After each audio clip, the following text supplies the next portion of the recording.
तो दोस्तों आज हम फिर से आपके लिए लेकर आए हैं देश दुनिया की सभी ताजा बड़ी खबरें। फटाफट एक एक कर विस्तार से आज आपको बताएंगे, तो वीडियो को अंत तक जरूर देखें। दोस्तों वीडियो बनाने में हमें काफी मेहनत लगी है, तो वीडियो को दिल से लाइक कर दे। जय दोस्तों, पहली खबर में आपको बता दें कि मस्जिद तोड़वाने के बाद अब योगी ने देवरिया में तोड़वाया नवनिर्मित मंदिर। हिंदुओं ने योगी के खिलाफ यूपी में वोट करने का किया ऐलान, भाजपा की बड़ी मुश्किलें।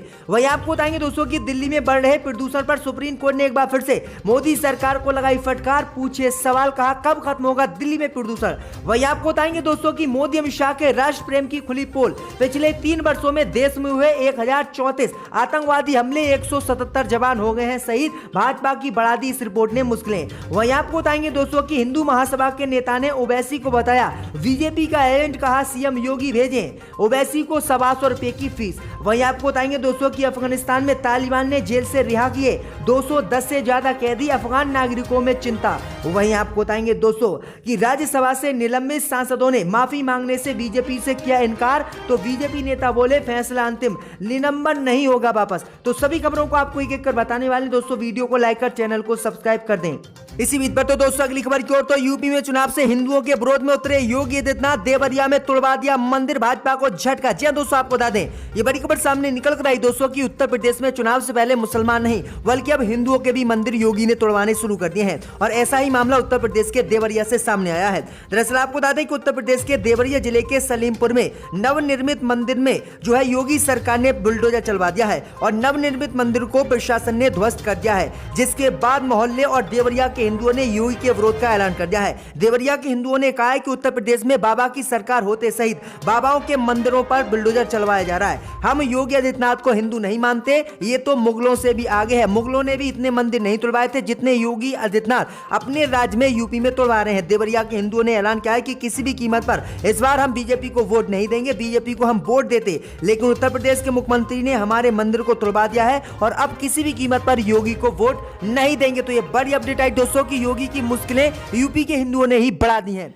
इसी बीच पर तो दोस्तों अगली खबर की ओर, तो बीजेपी के राष्ट्र प्रेम की खुली पोल। पिछले 3 वर्षों में देश में हुए 1034 आतंकी हमले, 177 जवान हुए शहीद। जी दोस्तों आपको बता दें ये बड़ी खबर सामने निकल कर आई दोस्तों की बीजेपी के राष्ट्र प्रेम की पोल आज खुल गई है। दरअसल आपको बता दें कि आज खबर सामने निकल कर आई दोस्तों की पिछले 3 वर्षों में देश भर में कुल 1044 आतंकवादी हमले हुए हैं और इन हमलों में कुल भारत के 177 जवान शहीद हो गए हैं। इनमें से 133 हमले अकेले जम्मू एवं कश्मीर में हुए हैं, जबकि एक हमला दिल्ली में हुआ है। राज्यसभा में कांग्रेस के उपनेता आनंद शर्मा द्वारा पूछे गए एक लिखित सवाल के जवाब में यह बयान मोदी सरकार ने दिया है। जैसे ही ये जवाब मोदी सरकार ने दिया, उसके बाद दुनिया भर और देश के नेताओं की आंख खुल गई, क्योंकि मोदी सरकार लगातार यही जवाब देती है कि जब से हम सत्ता में आए हैं तब से आतंकवाद खत्म हो गया है। लेकिन इतने आतंकवादी हमले कांग्रेस की सरकार में नहीं हुए थे जितने आतंकवादी हमले मोदी सरकार में हुए हैं। मोदी सरकार में रिकॉर्ड तोड़ आतंकवादी हमले हुए हैं और सारे के सारे जम्मू कश्मीर में हुए हैं। सिर्फ एक हमला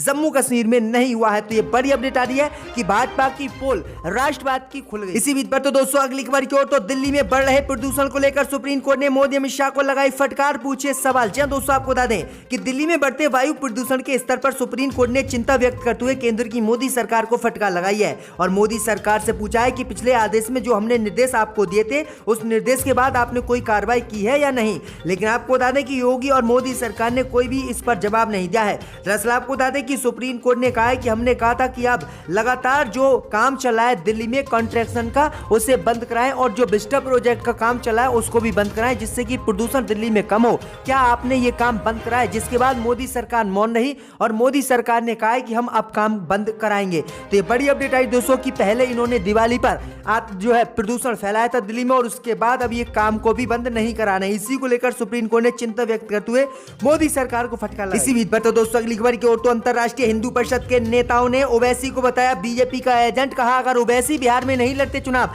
तो नहीं जीत पाती भाजपा। जी दोस्तों आपको बता दें ये बड़ी खबर सामने निकल कर आई दोस्तों की अंतरराष्ट्रीय हिंदू परिषद के अध्यक्ष प्रवीण तोगड़िया ने प्रधानमंत्री मोदी से अशोक सिंघल, परमहंस दास, बाल ठाकरे और महंत अवैधनाथ को भारत रत्न देने की अपील की। उनका कहना है कि इन चारों ने ही देश के 100 करोड़ हिंदुओं को एकजुट किया जिससे राम मंदिर बन सका। उन्होंने आगे बोला है कि असुद्दीन ओवैसी जो है बीजेपी के एजेंट है और बीजेपी की मार्केटिंग असदुद्दीन ओवैसी करते हैं। उन्होंने कहा कि असदुद्दीन ओवैसी बिहार चुनाव में न होते तो यादवों की सरकार बिहार में बन जाती। तोगड़िया ने कहा कि ओवैसी भाजपा की मार्केटिंग कर रहे हैं और योगी जी को उन्हें 125 रुपए मार्केटिंग फीस देनी चाहिए। तो किस तरह से असदुद्दीन ओवैसी को लेकर विवादित बयान हिंदू संगठनों के लोग दे रहे हैं, जिससे कि उत्तर प्रदेश में मुसलमान एकजुट न हो। इसी बीच पर तो दोस्तों अगली खबर की ओर, तो चीन ने मोदी अमित शाह की बढ़ाई मुश्किलें। चीन के राष्ट्रपति ने किया दावा, युद्ध जीतने के लिए हमें और सैनिकों की जरूरत है। दोस्तों आपको बता दें, ये बड़ी खबर सामने निकल कर आई दोस्तों कि चीन के राष्ट्रपति ने युद्ध जीतने के लिए सेना और बढ़ाने का ऐलान किया, जिसके बाद मोदी सरकार सहित अमेरिका की मुश्किलें बढ़ गई।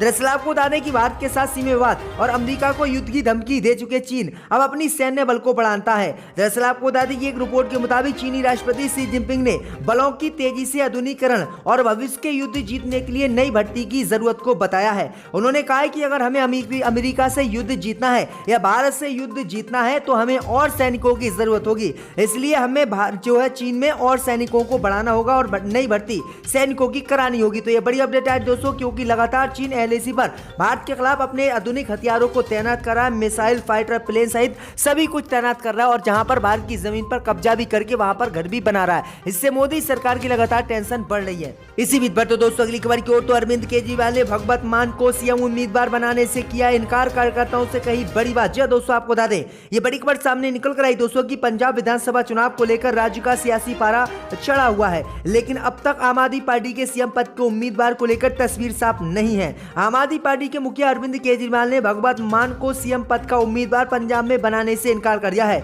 अरविंद केजरीवाल ने कहा है कि सीएम पद का उम्मीदवार पंजाब से होगा, पर वह किसी को उम्मीदवार बनाने का वादा नहीं कर सकते। आम आदमी पार्टी के कार्यकर्ता भगवत मान को सीएम का उम्मीदवार बनाने की पंजाब में मांग कर रहे हैं। अरविंद केजरीवाल ने कहा है कि आपके पास कई काबिल नेता हैं, इसमें भगवत मान, हरपाल सिंह, अमन अरोड़ा, जनरल सिंह शामिल हैं। सीएम का चेहरा इन्हीं में से कोई एक होगा, हम बाहर से किसी को लेकर नहीं आएंगे। तो ये बड़ी अपडेट आ रही दोस्तों कि ये बड़ा ऐलान जो है केजरीवाल ने किया है। इसी बीच पर तो दोस्तों अगली खबर की ओर, तो 1 दिसंबर को किसानों ने बुलाई बैठक, हो सकता है बड़ा ऐलान, बढ़ सकती है भाजपा की मुश्किलें। जब दोस्तों आपको बता दें कि संसद में 3 कृषि कानूनों को निरस्त किए जाने को प्रदर्शनकारियों की जीत करार देते हुए पंजाब के किसान नेताओं ने फसलों के न्यूनतम समर्थन मूल्य के लिए कानूनी गारंटी की मांग मोदी सरकार से कर दी है और कहा कि अगर मोदी सरकार इस पर कानून नहीं बनाती है तो 1 दिसंबर को संयुक्त किसान मोर्चा आपात बैठक बुलाएगा और इस बैठक में 32 किसान यूनियन के नेता शामिल होंगे। उन्होंने कहा कि इस बैठक में ही फैसला लिया जाएगा कि किसान आंदोलन को खत्म किया जाए